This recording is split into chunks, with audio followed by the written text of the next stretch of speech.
نحمده ونصلي على رسوله الكريم أما بعد فأعوذ بالله من الشيطان الرجيم بسم الله الرحمن الرحيم يا أيها الذين آمنوا كتب عليكم الصيام كما كتب على الذين من قبلكم لعلكم تتقون صدق الله العظيم۔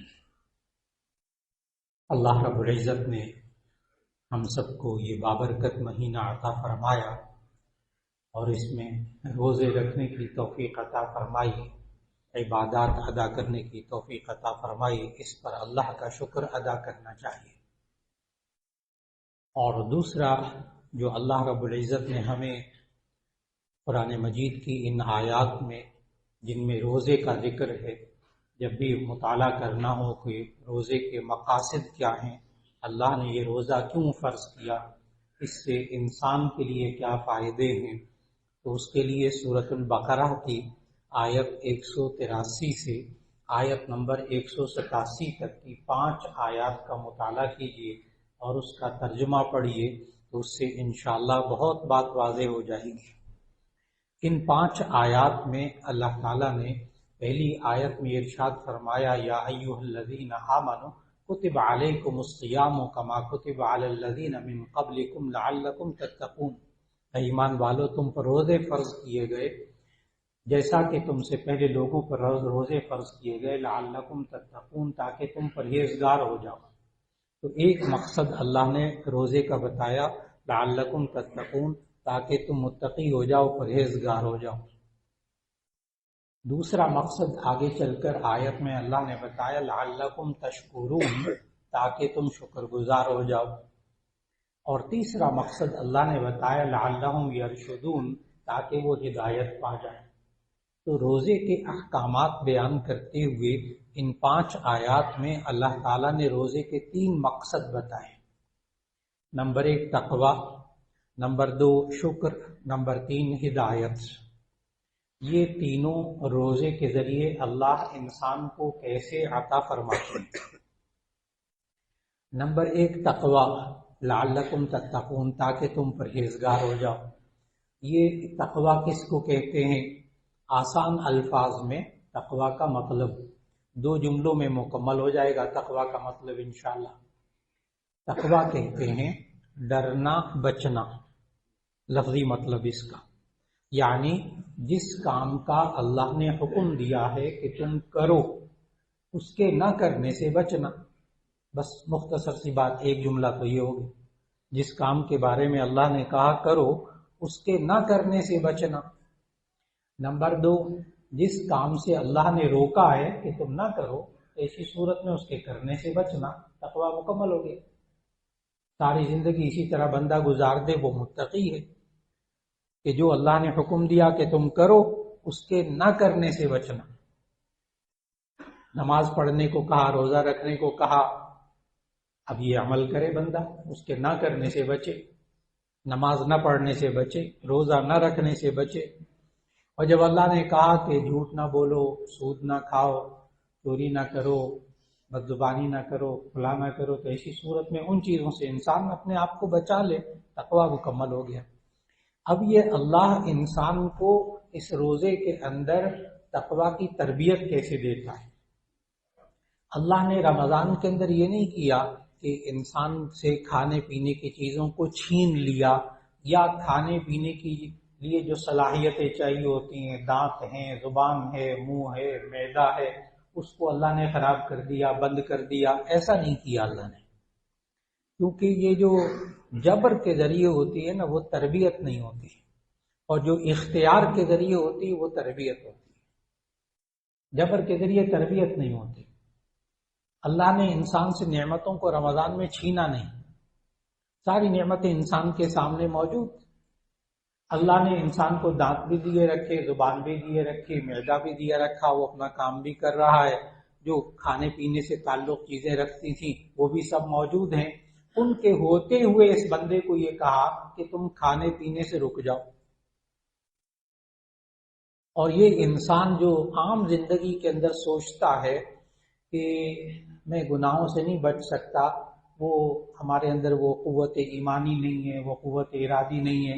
وہ تو اللہ کے نبی ہوتے ہیں، اللہ کے رسول ہوتے ہیں، وہ تو صحابہ تھے، وہ اللہ کے ولی ہوتے ہیں جو کہ گناہوں سے بچتے ہیں، میں تو گناہ گار آدمی ہوں، چلو گناہ کرتا رہتا ہوں۔ تو وہ بندہ جو کہ معاشرے کا عام انسان جو سمجھتا ہو میں گناہوں سے نہیں بچ سکتا، وہ رمضان میں اس نے روزہ رکھ لیا۔ اب رمضان میں روزہ رکھ کے نا اس بندے کو ہر روز رمضان میں کئی بار موقع ملتا ہے، بند کمرے کے اندر کھانے پینے کی چیزیں ہوتی ہیں، فریج میں موجود ہوتی ہیں، پھل موجود ہوتا ہے، پانی موجود ہوتا ہے، بند کمرے میں تنہائی میں بھی ایسا بندہ جائے تو باہر جب نکلے تو آپ پوچھیں کہ اکیلے تھے کھا لیتے، جب باقی 11 مہینے میں تم گناہ کرنے سے نہیں چوکتے، اللہ کی نافرمانی سے نہیں باز آتے، تو اب بھی اندر کھا پی لیتے کچھ تھوڑا سا اکیلے تنہائی میں، تو وہ آگے سے کہے گا میں نے روزہ رکھا ہوا، بس اتنی سی بات کہے گا، میں نے روزہ رکھا ہوا ہے، یعنی میں نے اللہ سے وعدہ کر لیا ہے، ارادہ کر لیا ہے، میں صبح سے لے کے شام تک کھاؤں گا نہیں پیوں گا نہیں، بس اتنی سی بات ہے، یہی نیت کی ہے اس نے، میں صبح سے لے کے شام تک کھاؤں گا نہیں پیوں گا نہیں، بس اس نیت اور اس ارادے اور اس قوت ارادی کی وجہ سے وہ حلال کھانے سے رکا بند کمرے کے اندر۔ اور کسی عام نوجوان بچے سے بھی پوچھے نا جس نے یا بچی سے جس نے روزہ رکھ لیا ہو، وہ بند کمرے کے اندر بھی کچھ نہ کھائے، تو آپ اس کو تھوڑا سا کرے دیں، کہیں کھا لیتے بند کمرے میں، تو وہ کہتا آگے سے میں روزے سے ہوں، تو انہوں نے پھر آپ کہہ دیجئے وہاں بند کمرہ تھا، کوئی دیکھ تو نہیں رہا تھا نا، کھا لیتے پی لیتے کچھ، تو گیا گزرا مسلمان بھی جواب میں کہے گا اللہ تو دیکھ رہا، گیا گزرا جو سمجھتا نا میں نہیں بچ سکتا گناہ سے، وہ بھی منہ سے یہ ضرور نکالے گا اللہ تو دیکھ رہا تھا، اسی لیے نہیں کھائے نا اندر، ورنہ تو کوئی نہ پولیس والا تھا نہ کوئی بندوق لے کے کھڑا تھا کہ تم یوں کرو گے تو میں تمہیں یہ کھاؤ گے تو تمہیں یوں ہو جائے گا، کچھ بھی نہیں، صرف ارادہ، صرف قوت ارادی، صرف قوت ایمانی۔ اب اللہ نے تربیت کیسے کی انسان کی، تقوی کی تربیت کیسے کی، اور کیسے اللہ روزے کے اندر کر رہا ہے کہ اے انسان یہ کھانا پینا یہ خوراک یہ تو زندگی کے لیے ضروری ہے نا، اس کے بغیر تو انسان زندہ نہیں رہ سکتا، تو اے انسان جو چیز تیری زندگی کے لیے بہت زیادہ ضروری ہے، جس کے بغیر تو زندہ نہیں رہ سکتا، اگر قوت ایمانی قوت ارادی کو استعمال کرے تو اس حلال چیز کے کھانے سے بند کمرے کے اندر تجھے کس نے روکا؟ سوال جواب صرف ایک، قوت ایمانی قوت ارادی، اس نے ارادہ کیا تھا میں کھاؤں گا نہیں شام کو پیوں گا نہیں شام کو، بس اور کچھ بھی نہیں تھا، اس قوت ارادی قوت ایمانی نے اسے بند کمرے کے اندر پورا مہینہ رمضان کا حلال کھانے سے روکا، اللہ نے تربیت کر دی، اے انسان اس ایک مہینے میں روزے کی حالت میں جس قوت ایمانی قوت ارادی نے تجھے حلال کھانے سے روکا ہے نا، حلال کھانے سے روکا ہے جو تیری زندگی کے لیے ضروری تھی، وہی قوت ایمانی قوت ارادی باقی 11 مہینے میں تجھے حرام سے بھی روک سکتی، تجھے گناہ سے بھی روک سکتی، جو کہ تیری زندگی کے لیے ضروری نہیں ہے، گناہ زندگی کے لیے ضروری نہیں، کسی گناہ پہ ہاتھ رکھ کے بتائیں کہ یہ زندگی کے لیے ضروری ہے، اللہ نے منع ہی نہیں کیا ایسی چیز کو جو زندگی کے لیے ضروری ہوتی، گناہ کے بغیر انسان زندگی گزار سکتا ہے، کھانے پینے کے بغیر نہیں گزار سکتا، ایک تو اللہ نے یہ تقوی کی تربیت کی کہ اے انسان بند کمرے میں حلال کھانے سے پورا مہینہ جس قوت ایمانی نے تجھے روکا حلال کھانے سے، وہی قوت ایمانی قوت ارادی باقی 11 مہینے میں حرام کھانے سے روک سکتی ہے۔ کلمہ پڑھا ہے نا تو اب قوت ایمانی موجود ہے، اس کو چھپائیں نا، وہ موجود ہے اندر۔ اور عجیب بات بتاؤں کہ یہ قوت ایمانی یا قوت ارادی کہ اللہ دیکھ رہا ہے، اللہ جانتا ہے، اللہ کچھ کر دے گا اگر میں نہیں کروں گا، اللہ آخرت میری خراب کر دے گا، یہ ہمارے میٹرک اور ایف ایس سی کے بچوں کے اور بچیوں کے ذہنوں میں بھی ہوتا ہے۔ چنانچہ وہ کالج کے لیکچرر میں یونیورسٹی میں ایک دفعہ ایک طالب علم کھڑا ہو گیا، کہنے لگا کہ جی اللہ دیکھ رہا ہے، اللہ ہمیں سب کچھ جانتا ہے، اللہ پکڑ کرے گا، تو یہ ہمارے اندر کیوں نہیں ایمانی طاقت ایسی پیدا ہو سکتی؟ بڑا سلجھا ہوا بچہ تھا، کہنے لگا ہمارے اندر کیوں نہیں پیدا ہو سکتی؟ یہ عام لوگ پوچھتے یہ سوال، یہ والا کیوں نہیں پیدا ہو سکتی؟ تو میں نے اس نوجوان طالب علم کو کہا کہ یہ تو میں نہیں بتاؤں گا آپ کو، میں نے کہا سر آپ ہمارے استاد ہیں، آپ کو چاہیے کہ ہمیں بتائیں، میں نے کہا وہ آپ کے اندر ہے موجود، نہ ہوتی پھر میں بتاتا کہ کیسے پیدا ہوتی ہے قوت، آپ کے اندر موجود ہے۔ کہنے کہ نہیں سر ہم تو گناہ گار بچے، ہم تو نوجوان ہیں۔ تو ہمیں تو ہمارے اندر تو ہے ہی نہیں قوت ایمانی. میں نے کہا اچھا. میں نے اس کو کہا BSc کا لڑکا تھا. میں نے اس کو کہا آپ بھی غور کیجئے گا اپنے بچوں اور بچیوں پر. آج کل جو ہے نا وہ امتحانات کا موسم شروع ہو رہے ہیں. تو میں نے اس بچے کو کہا، میں نے کہا دیکھو جب تم FSC کا فزکس کا کیمسٹری کا پیپر دینے جا رہے تھے نا صبح ایگزامینیشن ہال کی طرف، تو سامنے سے خوبصورت لڑکیاں بھی آئی تھیں تو تم نے نہیں دیکھا تھا، نگاہوں کو نیچے کر لیا تھا. یہ جو پیپر دینے جاتے ہیں نا بچے اور بچیاں بڑے صوفی ہوتے ہیں ان دنوں میں جب تک آخری پیپر نہیں ہوتا. تو میں نے کہا سامنے غیر محرم تمہیں نظر آئی، تم نے نگاہیں جھکا لی تھی، اس وقت نہیں دیکھا تھا اس کو، کیوں؟ اس لڑکی میں پیپر تو نہیں خراب کرنا تھا نا ایگزامینیشن ہال میں. چلے گئے سر ایسا ہوا تھا، بار بار ایسا ہوا تھا. میں نے کہا بس. تو وہ جو اس وقت تمہارے ذہن میں پتہ کیا بات تھی کہ کسی ذات نے اس کام سے غیر محرم کو دیکھنے سے روکا ہے، اگر میں یہ کام کروں گا تو وہ ذات ایگزامینیشن ہال میں میرا پیپر خراب کر دے گی. میں نے کہا وہ کون ہے؟ وہ کون ہے؟ ایک جواب ہے صرف اس کا، اللہ. اللہ کیوں بندہ بنا؟ کیوں اس نے غیر محرم کو نہیں دیکھا؟ پیپر دینے جا رہا ہوں. میں نے کہا نا اس سے بڑا صوفی کوئی نہیں ہوتا. جب فزکس کیمسٹری کا پیپر دینے جا رہا ہو جس پر آئندہ اس کا میڈیکل کا انجینئرنگ کا سارا مدار ہوتا ہے، وہ بڑا صوفی بنتا ہے نوجوان اس وقت. کیوں؟ اندر ہوتا ہے یہ بات کہ کوئی دیکھ رہا ہے، اگر میں اس کے حکم کی خلاف ورزی کروں گا تو ایسی صورت میں یہ گڑبڑ ہو جائے گی، معاملہ وہ اندر پیپر خراب ہو جائے گا.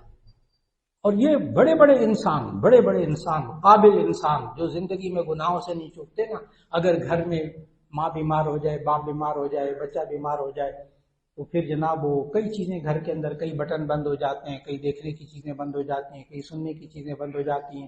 کوئی بچہ لگا بھی لے تو باپ بڑے زور سے ڈانٹتا ہے، تمہیں شرم نہیں آتی، ماں اسپتال میں تم یہ لگا کے دیکھو، بند کرو اس کو. اللہ کے بندو، اس نے اسکرین نے تو نہیں نا ماں کو ٹھیک کرنا تھا. اسکرین بند ہونے سے ماں ٹھیک ہو جائے گی؟ نہ، اندر کوئی بات ہے صحیح کہ یہ بات چیز دیکھنی سننی غلط ہے، اس کو بند کرو تاکہ وہ ماں ٹھیک ہو جائے. اور وہ ماں کو ٹھیک کرنے والا بھی وہی ہے جس نے روکا ہے اس سے. ہے صحیح بڑے بڑے بندوں کے اندر، یعنی سمجھدار لوگوں کے اندر بھی یہ چیز موجود ہے. اللہ دیکھ رہا ہے، اللہ جانتا ہے. اللہ روزے کے اندر انسان کو یہ تربیت دیتا ہے تقویٰ کی. اللہ دیکھ رہا ہے، اللہ جانتا ہے. اسی وجہ سے تو بندہ حلال کھانے سے روکا. اچھا یہ آج کل کے جو ابھی چوتھا روزہ چل رہا ہے ماشاءاللہ، یہ آج کل کے 4-5 روزے ذرا مشکل گزرتے ہیں. مشکل اس لیے اگرچہ ہے موسم بہت اچھا ہے، لیکن 11 مہینے سے کھانے پینے کی عادت پڑی ہوئی تھی نا، اس لیے دن بھر میں کبھی چائے پینے کو، کبھی گرین ٹی پینے کو، کبھی پانی پینے کو، کبھی کوئی چیز کھانے کو دل کرتا ہے. 4-5-6 دن اسی طرح گزریں گے ذرا مشکل. پھر اس کے بعد باقی روزے آسان انشاءاللہ، کیونکہ پھر نہ کھانے کی عادت پڑ گئی، نہ پینے کی عادت پڑ گئی. پھر انشاءاللہ عید جب آئے گی نا تو عید کے دن کھانا مشکل ہو جائے. عید کا دن بڑا مشکل گزرتا ہے. چیز سامنے آتی ہے فوراً خیال آتا ہے روزہ، کیونکہ نہ کھانے کی عادت پڑ گئی. پھر خیال آتا ہے نہیں آج تو عید کا دن ہے کھا لو. اب پتہ ہے اللہ نے کیا کیا اس انسان کے ساتھ روزے کے اندر، تقویٰ کی تربیت کیسے دی کہ اے انسان، شروع میں روزے رکھنے مشکل تھے اس لیے کہ کھانا پینا چھوڑنا مشکل تھا، عادت پڑی ہوئی تھی کھانے پینے کی. اور جب نہ کھانے کی عادت پڑ گئی تو عید کا دن مشکل ہو گیا، کھانا مشکل ہو گیا. اللہ نے تربیت کی اس انسان کی، اے انسان اگر تجھے نیک کام کرنے کی عادت پڑ جائے تو نیک کام چھوڑنا مشکل. تجھے نیک کام کرنے کی عادت پڑ جائے تو نیک کام چھوڑنا مشکل ہو جائے. جس شخص کو نماز کی عادت پڑی بھی ہو، نماز کی عادت بھی پڑی ہو، خوب پابندی سے نماز ماشاءاللہ، آپ اس بندے کو دیکھیں اس کی صبح آنکھ کیسے کھلتی ہے، روزے کے علاوہ بھی، رمضان کے علاوہ بھی آنکھ کیسے کھلتی ہے. اور جس بندے کو مسجد میں نماز باجماعت ادا کرنے کی عادت پڑی ہوئی ہو تو وہ ڈرائیونگ بھی کر رہا ہو، سفر میں بھی ہو، وہ پہلے سے سوچ کے رکھتا ہے میں نے کس مسجد میں نماز پڑھی، میری مسجد میں نماز نہ چھوٹے. عادت پڑی ہوئی نا، بے چین ہو جاتا ہے انسان، اس کو عادت پڑی ہوئی. لہذا انسان کو اللہ نے سمجھایا، اے انسان اگر تجھے نیک کام کرنے کی عادت پڑ جائے تو نیک کام چھوڑنا مشکل ہو جائے. اور دوسری اللہ روزے کے اندر تقویٰ کی تربیت کیا کر رہا، اے انسان اگر تجھے گناہ نہ کرنے کی عادت پڑ جائے تو گناہ کرنا مشکل ہو جائے. بالکل اسی طرح کھانے پینے کو ذہن میں لائیے گا، گناہ نہ کرنے کی عادت پڑ جائے تو گناہ کرنا مشکل ہو جائے. بالکل یہ تقویٰ کی تربیت اللہ تعالیٰ انسان کو ایک پورے ماحول میں اور ایک بات اللہ رمضان میں اور سمجھاتا ہے